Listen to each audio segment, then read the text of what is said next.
meu retorno. Não, né? eu acho que tá bom, porque eu acho que a bandalheira toda a gente já viu ontem. Então, O que você queria perguntar pro Então, na Conrado? verdade, Conrado, bom dia, querido.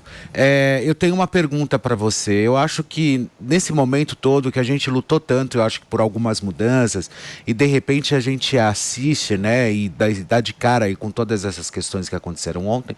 Como que você vê esse movimento da direita daqui para frente?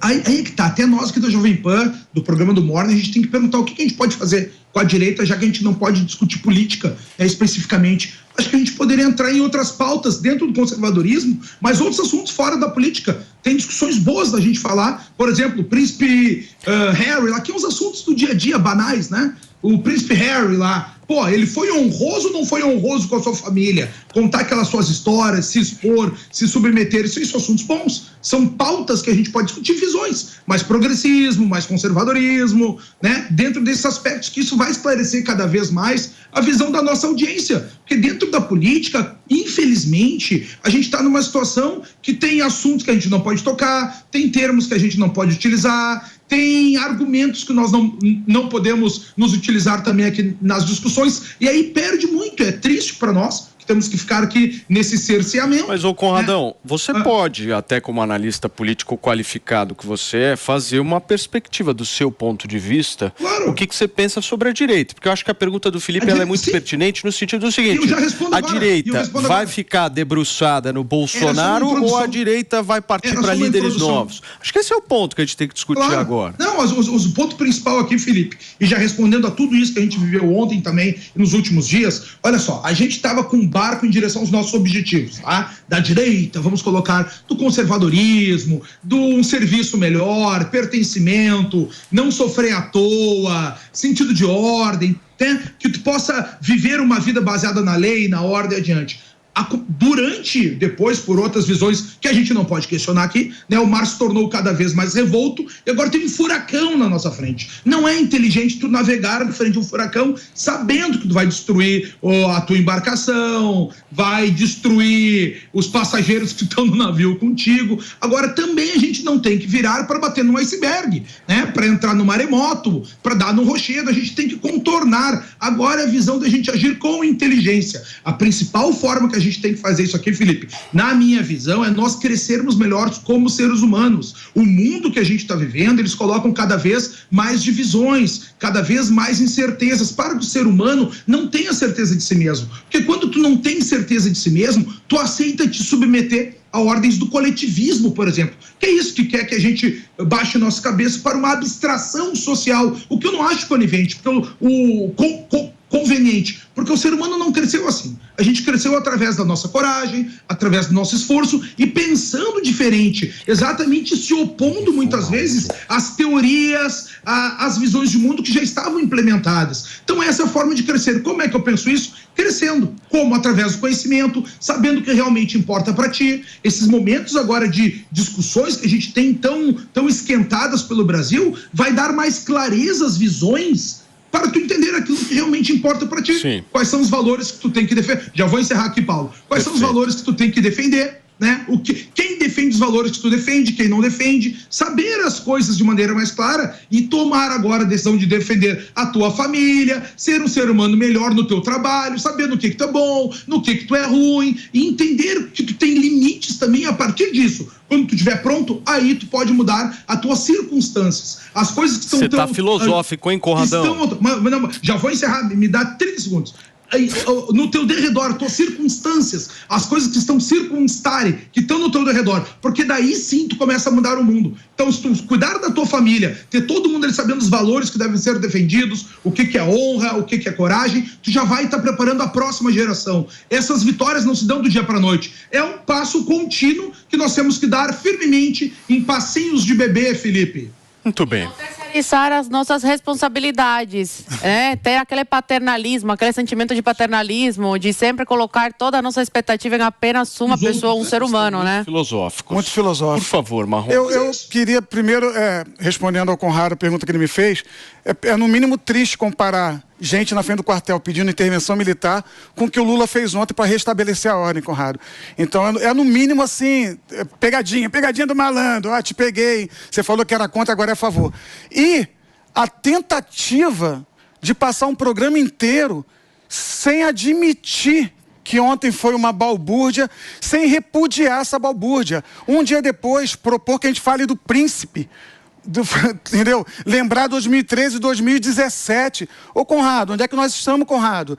A gente precisa da tua voz, a gente precisa da tua voz Não, só um instantinho. Nós estamos num lugar que a gente não pode falar. Não, mas calma aí, rapidinho. Você não pode falar. Tu vai preso só por estar sentado no sofá. Eu entendo, querido, eu entendo. Mas olha só, você com esse sotaque doce, de quem inclusive eu sou fã, deveria usar essa voz para a primeira coisa, repudiar, tal como a Zoe fez, porque a Zoe, por mais que ela seja contra, a favor e tal, ela briga aqui, mas ela começou a fala dela repudiando, e eu não vi você fazendo isso ainda, e é importante que você faça, porque você tem, a Jovem Pan tem milhões de pessoas que ficam aqui ouvindo, e a partir daqui formulam a sua opinião, vão para o bar discutir, vão para a mesa, o grupo de WhatsApp da família discutir, a partir da opinião que ela ouviu na Jovem Pan, e está parecendo que o que aconteceu ontem, você está passando pano. Então, eu espero, do fundo do coração, que até o final do programa você esqueça o príncipe, mas eu já falei. O 2013, 2017, e repudie esses atos que aconteceram ontem.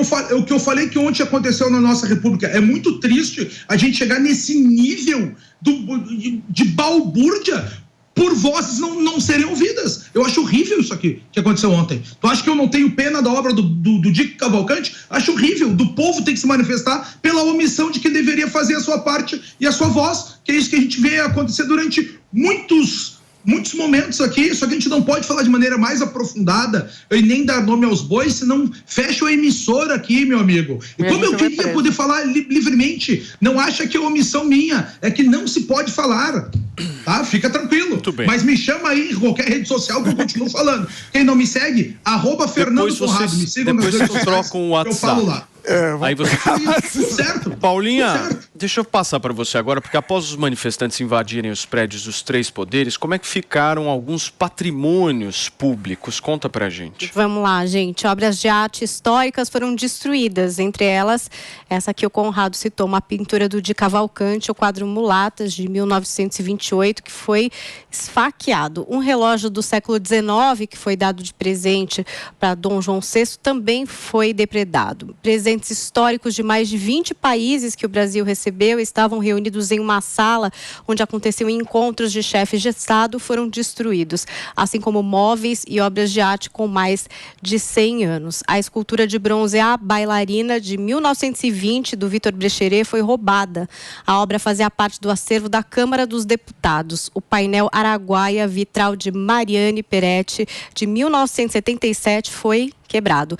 A escultura A Justiça, feita pelo artista belo-horizontino Alfredo Seschiatti, em 1961, foi pichada com a frase "Perdeu Mané".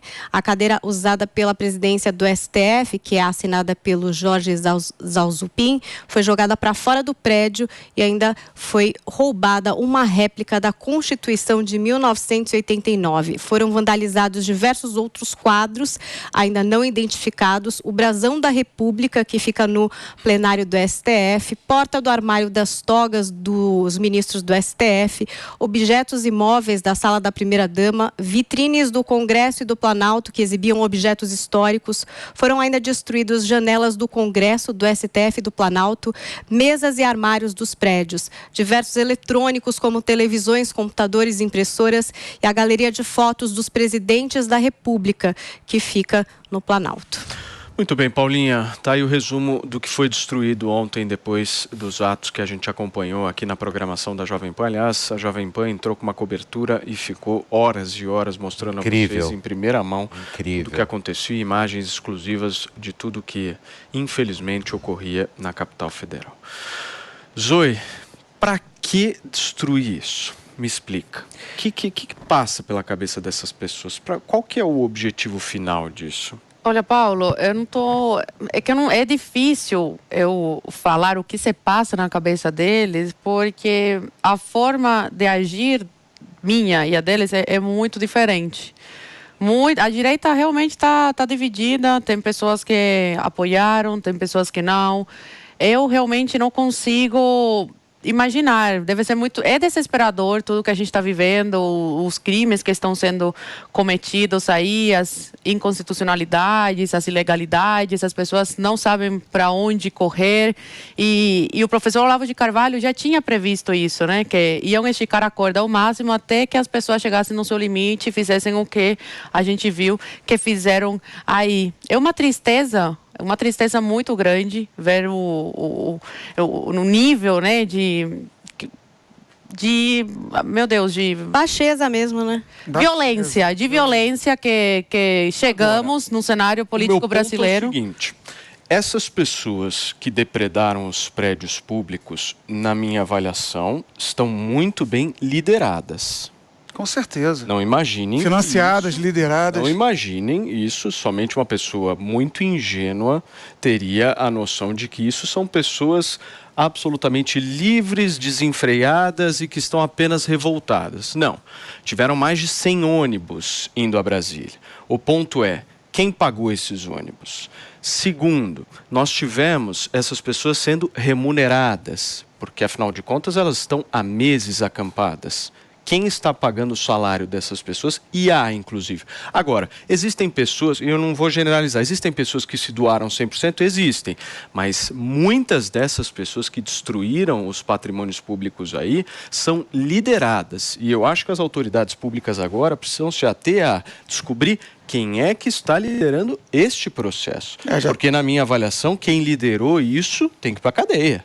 Não, quem liderou e quem entrou também, né? Tem que ir chegou lá, quebrou um alfinete, tem que ir pra cadeia. Não, sem dúvida. Mas eu não sei se a polícia vai ter a competência para prender. Foi leviano por parte do presidente atual falar que foram grupos ligados ao agronegócio. Não, isso dá para saber. Não, mas é muita irresponsabilidade. Ele é o chefe da nação. Não pode vir a público e falar assim na cabeça. Do jeito que foi o negócio, organizadinho, com ônibus, com não sei o que lá, claramente há uma organização. Eu não estou dizendo quem organizou, mesmo porque seria leviano da minha parte, eu não tenho provas para dizer isso. Eu só estou dizendo o seguinte, que houve uma organização e isso ficou visível, houve.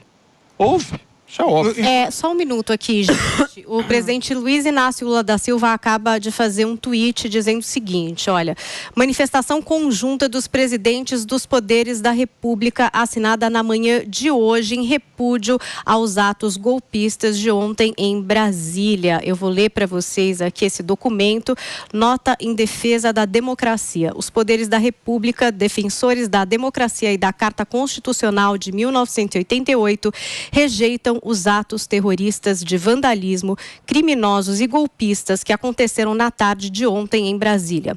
Estamos unidos para que as providências institucionais sejam tomadas nos termos das leis brasileiras. Conclamamos a sociedade a manter a serenidade em defesa da paz e da democracia em nossa pátria. O país precisa de normalidade, respeito e trabalho para o progresso e justiça social da nação. Assinam a nota em defesa da democracia. Luiz Inácio Lula da Silva, presidente da República. Senador veneziano Vital do Rego, presidente do Senado em exercício. Deputado federal Arthur Lira, presidente da Câmara dos Deputados. E a ministra Rosa Maria Pires Weber, presidente do Supremo Tribunal Federal. Muito bem, Paulinha, está aí a carta divulgada agora, há minutos, 3 minutos, 2 minutos. Que é justamente a consequência dessa reunião que a gente reportou aqui agora há pouco, aqui no Morning Show. Nós vimos as imagens do presidente Lula reunido com a presidente Rosa Weber do Supremo Tribunal Federal, o presidente Arthur Lira, membros do Congresso Nacional, enfim.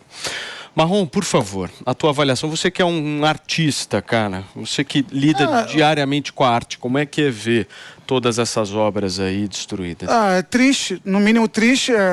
Eu confesso que eu não estou tão preocupado com a coisa material. Eu tenho certeza que tudo há de ser restaurado. O que foi quebrado, a gente, como o Felipe falou, vai pagar essa conta aí, vai cair no bolso da gente. Mas é a coisa institucional das imagens, sabe? As imagens são muito fortes e prova que o grupo bolsonarista não é de velhinho e velhinha, entendeu? Com criança. Não tinha uma criança lá ontem. O que talvez prove, seja uma das provas do que você está falando. Foi orquestrado, cara. Ninguém levou criança, não era para ser pacífico. E quem deixou isso acontecer? A gente sabe que o Anderson estava tirando... Anderson Torres. Estava tirando férias. Quem tira férias? Você já viu um técnico de futebol tirar férias na Copa do Mundo? Ele é técnico da seleção. O Tite vai tirar férias. Isso aqui, cara, o que está acontecendo... Ué, mas Brasília está em recesso. Não, mas Brasília está fervendo, filha. Pô, não, mas Brasília é onde o Congresso saiu. O cara acabou de tomar posse. Há umas semanas atrás teve quebra-quebra. Teve quebra-quebra. Uma semana depois. Ônibus fogo em ônibus. Tudo acontecendo em Brasília. Brasília está fervendo. Ninguém tem o direito, quem trabalha com segurança pública, não tem o direito de tirar férias nesse momento. Quem foi esse cara que deu as férias e quem foi esse cara que resolveu tirar as férias? Então, assim, tá tudo muito estranho. Você ouve o áudio do secretário falando, pô, tá tudo em paz, os caras vão pegar a parte leste ali da rodoviária e tal, mas, ó, mandei liberar porque tá tudo tranquilo. Como assim tá tudo tranquilo? Ônibus e mais ônibus chegando, avisado. Aí você fala assim, pô, mas o serviço de inteligência não tem? Gente, não precisa de inteligência, não. É ter um Facebook. Se você tiver um Facebook... Você vê os combinados. Você já vê os combinados e sabe o que vai acontecer. Então, resolveria o problema. Com o Facebook. Eu ligaria pro Conrado e falaria, Conradão, vai dar treta aqui, cola em Brasília. Vai dar treta. Você acha que estaria tudo resolvido? Tudo resolvido. Não é... Paulo, agora falando...